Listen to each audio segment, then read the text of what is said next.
Dan and I have come to Faversham Cemetery, also known as Love Lane, to try and find his great-great-grandmother, who was a lady called Eleanor Rosetta Young. Now, Eleanor Rosetta Young's parents were John Young and Jane Fuller.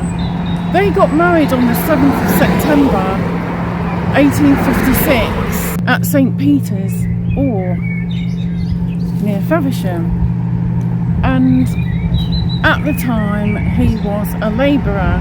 Now this was his second marriage. His first marriage had produced 2 sons, and his first wife was Emma Apsley.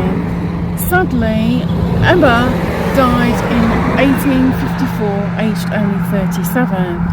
Now, on the 1851 census, John Young was in rather a good position. He was a farm wagoner. He lived in the farmhouse near the Priory in Davington, where Bob Geldof lives, up the hill. And he had a servant as well, called Thomas Curling. But roll on a couple of years, and he was in a different position. He was working at the gunpowder works in Orr.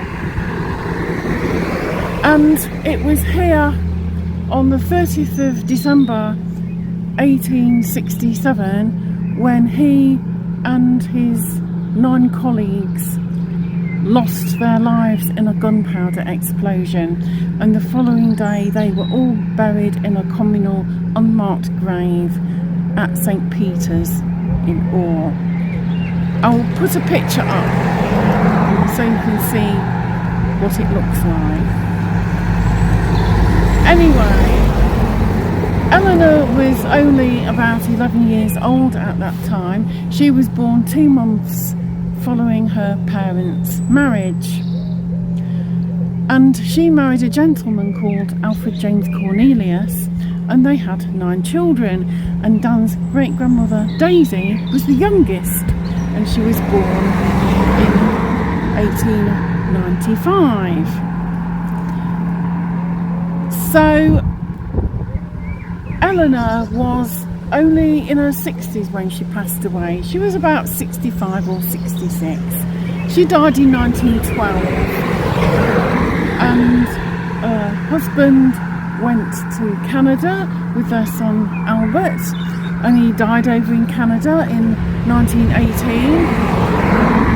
And Albert served in the First World War with the Canadian Army, and when he came back in the early 1920s, he returned to Faversham, and Dan's mum remembers meeting him. He had a memorial stone erected in honour of his mother, who is buried there, and also of his father, who's buried in Canada. So it's only recently that I've found out the grave details on Ancestry through Find a Grave.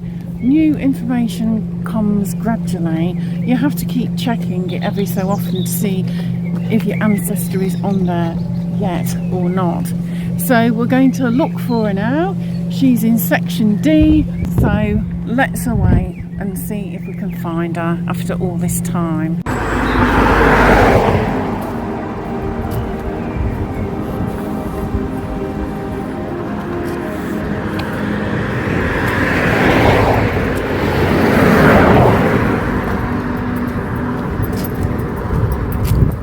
Elderflowers, it's nice. So this is the location. Yeah, It's usually a map. there's the map. Oh no. Yeah, I remember.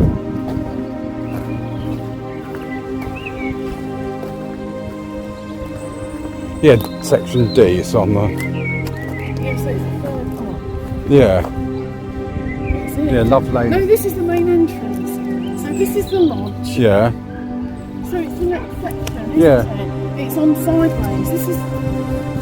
That's the chapel. yeah, The there. lodge is there. there. Yeah, So we go past there. Yeah. And we've got a water tap, and it's that next see, section. yeah, so up there that way. Right. So this is all section H, which is by the lodge building. So it's somewhere along here, but I'm not sure where. It's a matter of seeing if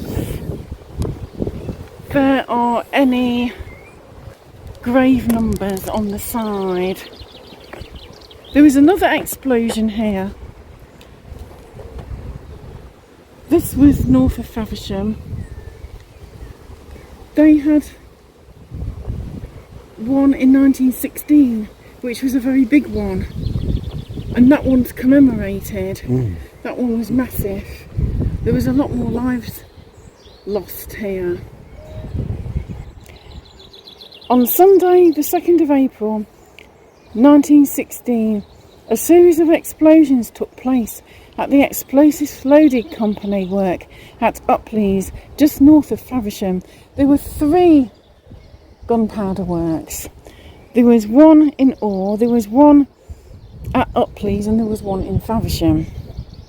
The mass grave near this board is where the remains of 73 of the victims of the explosions are buried. How sad.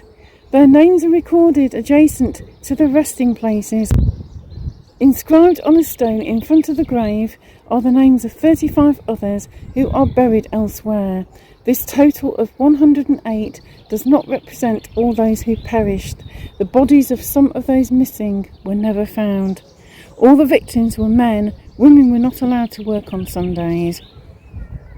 The explosions resulted in a crater 150 feet in diameter and 10 to 15 feet deep.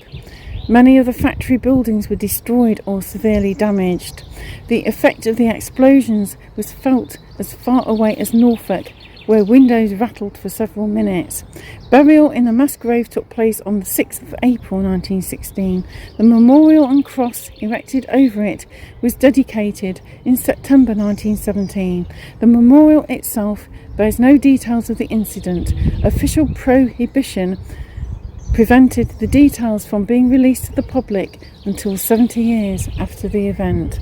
And here we see it's there, standing proud. God bless them all. And in fact, there were a number of explosions in the 19th and 20th centuries at the gunpowder works. And Dan's great-great-grandmother, Eleanor Rosetta Young, lost her father at the one that happened at the Orr works. And the following August, her baby brother was baptised. So her poor father didn't even meet his youngest child. Who knows what they went through? It must have been awful. Eleanor, of course, was the eldest child, and she was only 11 years old when the tragedy occurred. Her mother never remarried, and she died in 1897.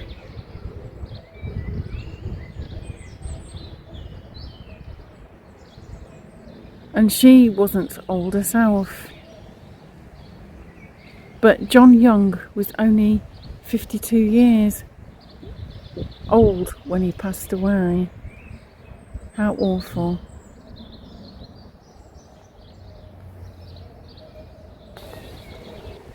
Right, let's walk along and see what we can find. I'm presuming this is D. What's this one here? Is this D as well? Possibly. Well, this is the sorry state we are faced with. I will put a picture up of how it used to look. There used to be a round globe there where you could leave flowers. Now there's a tree which has grown up through. A dead tree. A dead tree, which isn't good. I don't like the thought of a dead tree growing through something. It's missing its lovely cross. There's the cross, covered in lichen. And you can just make out here what it says. In loving memory of Eleanor Rosetta Cornelius.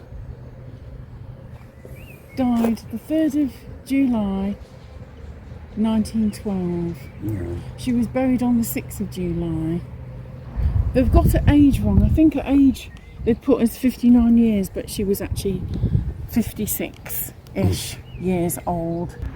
But bearing in mind that the memorial stone was put down by her son Albert after he returned in the early 1920s, he probably didn't know exactly how old his mother was and just used a rough estimate. We got this little patio rose that we found, and we're going to put this down. Over yonder there's a tap so we can water it in. We're going to plant it in this nice little ceramic pot just as it is, and then next time when we come back in the summer, which we will do with Dan's mum, then we can bring a bigger pot and put it on top. Tesco have very helpfully watered this little flower already, but we will go and water it in a little bit more to make sure it's got enough moisture. I mean, they have given out rain this week, but although there's a cloud over and it's looking a bit black over Bill's mother, it might hold off. So we're going to place this on top, just to one side, because there's a slight raised bit where the capstone was, the cross, the capstone.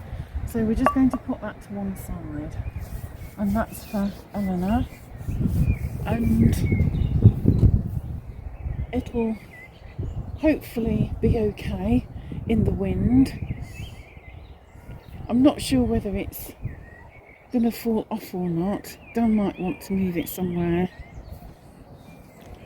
Yes, I might want to put it next to Yes. that sapling. Yeah, do you want to do that? Yeah, so it might be safer. Because it's a bit windy, isn't I'm it? going to put it here. How's that? Yeah, that's nice. So that's your great-great-grandmother, Yes. babe. So how do you feel about that? It's nice that we found her. Shame about the state of the grave. How does that make you feel? A little bit sad because it's been neglected and no one's paid attention to it. I wonder when anybody last visited. Oh, yonks ago. Well, Eleanor, I would like to introduce you to your great-great-grandson through Daisy, your youngest. I'm not sure whether you would have expected to hear anything about Daisy's descendants in the circumstances, but here he is, and here am I. I'm his wife, and I have been doing the family history for a number of years now, and it was I who actually found where you were, and this is why Dan and I are here today. It's the first opportunity we've had of coming to see you, so we brought you a nice little patio rose, and next time we come we'll probably bring a bigger pot and we'll put it over here, and that's nice. We might even be cheeky and cut back some of this dead growth. What do you think, Dan? Yeah. Do you think they'll oppose it? Well, hopefully not. It's dead. Yeah, it is. It's doing nothing. Do you think we should do that? Yeah, I don't know where we're going to put the clippings. Take them home with us. Break them up and take them home with us. Because the tree's gone. Yeah, we'll just cut it down. Yeah. So this is sad indeed. We can do some weeding as well. It looks like it needs a bit of weeding. And then hopefully try and make it half decent for you as your resting place. It's been a long time. I'm sorry nobody's visited you. But we're here now, we know where you are. And next time we'll bring Verna with us. Now Verna is Daisy's granddaughter. Yes, really. She did all right for herself in the end, did Daisy? And that's all any of us can hope for. So we'll wish you lots of love. Dan? Yes. Nice to find you. Don't really know what to say. without appearing Send her silly. lots to love. I'll send you lots of love. And we're going to go now and get some I'm water. going to get some water the plant. And then we'll road see you to- again soon. See you again In a soon. few weeks, a month or two. And that's all. And then we'll tidy you up a bit more. And this here is the main road. And along here are loads of new houses. You can just see them through the trees. These weren't here last time we came, which was bitter, wasn't it? One winter. Yes, it was. We brought your mum looking for her, but we couldn't find her. We didn't really have much idea because she wasn't even on the find a grave at that point. This is the lodge building here. We worked out where she was in the end from the photograph which I had on my ancestry page, and that's how we found her. Or rather, Dan spotted her. I stopped and looked, didn't I? Yes, you did. And you said yes, it's her. Yeah, with a tree sticking Yeah. out of it. Yeah, I found her, or what? Sort of stopped and thought, is this it? And you said, oh, it's her. Yeah. So I stopped, but you were the one to actually confirm that it was she. And that's how it is and how it should be, Yeah. because she's your ancestor. It's hard to find a video because the cross had fallen down. Yeah. And we'd walked past, hadn't we? Yeah. And then realised, oh, hey up, have we missed it because it's fallen into disrepair? Yeah. That's the picture. Like my ancestor's grave in St Michael's churchyard in Dumfries, the capstone's come off. That was a shock last time we visited. Yeah. That was upsetting because the time before that, 4 years before, it had been intact. And we, there's my relatives in Great Snoring who are covered in grass. yeah, I mean, we hadn't been up since the global incident, so to see what state the graves were in Norfolk and in Dumfries was quite upsetting. It's surprising what happens in 2 or 3 years. Yeah. It really is. So these are watering cans, very kindly donated. And we'll put some water in there and then take it over and water everything in. Well, it's nice to meet you. Just water your flowers in. And we will be back to trim the tree back and tend the grave and do a bit of weeding. Yeah, so it's all nice for you. A nice little resting place. So we'll say God bless, sleep tight, and we'll see you soon. See you soon. Sending lots of love and healing for yourself and all ancestors. So there we are. We've found Dan's great-great-grandmother, Eleanor Rosetta Young, or Cornelius, married name. And she's okay, she's here, but in a bit of a state, so we'll be coming back soon to tidy her up, possibly with Dan's mum in tow, unless we've got a chance to come again before then, and we just do it ourselves on that occasion. But at least we've found her now and she won't be forgotten. I have done a lot on family history. I used to be a professional genealogist. I just do it for pleasure now. But during the 2 or 3 years I was doing it, I helped a lot of people find their ancestors and other loved ones. But Dan and I will be back soon for some more family history tales. I want to give a big shout out to my our bro at Jamie's Rock and Soul for giving me the idea and encouragement of doing this type of content. So if you would like to see more of this sort of thing, well, you'll be getting some anyway, but if you would like to see quite a bit more of this type of content, because we have some interesting tales to tell, do let me know. I am quite happy to share some of my own ancestry with everybody. Please like this video if you've enjoyed the content. Please comment. Please share. Subscribe if you would like to. Remember to ding the notification bell. Thanks so much for watching. We've really enjoyed this, although it was a bit stressful looking for it, but we have enjoyed this. And we will see you again soon, or I will see you again soon for the next adventure, whatever form that might take. So bye for now. Bye for now. Bye.